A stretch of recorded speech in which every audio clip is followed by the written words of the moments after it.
Psalms 96:14 asks, "Who will rise up for me against the wicked?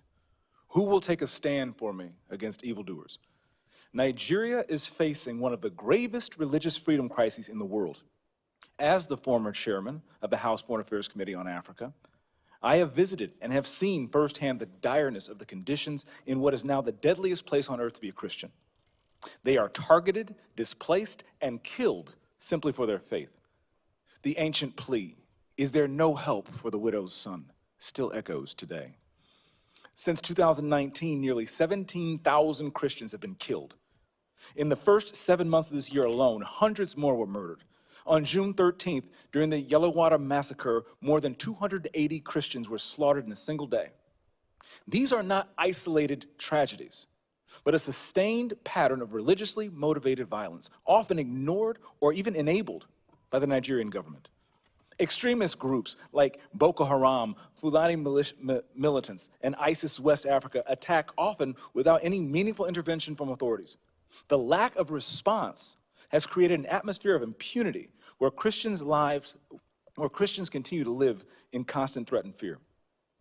The United States has previously recognized this crisis.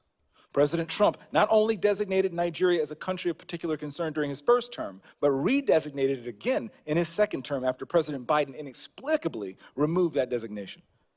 Religious persecution is tied to political repression and weakening institutions in Nigeria. Example, the detention of Nnamdi Kanu is a clear example. In 2022, Nigeria's Court of Appeal struck down the charges against him and ordered his release. The UN Working Group on Arbitrary Detention has also called for his unconditional release. Yet he remains in solitary confinement, in deteriorating health, and recently had to represent himself in court. Nigeria has signaled that the law is optional and targeting Christians is fair game. Just hours ago this morning, despite the pleas and cries of the Nigerian people and many Nigerian lawmakers, Nnamdi Kanu was convicted on all charges. For fiscal year 2025, the U.S. has requested nearly $8 billion for sub-Saharan Africa. But when Americans see political prisoners, judicial defiance, and the slaughter of Christians, they understandably ask as they meet their own struggles, why should our tax dollars support governments that refuse to protect their own people? Is our aid aiding a genocide? Nigeria is a nation of tremendous potential, but that potential is being choked out by violent persecution of its Christian population.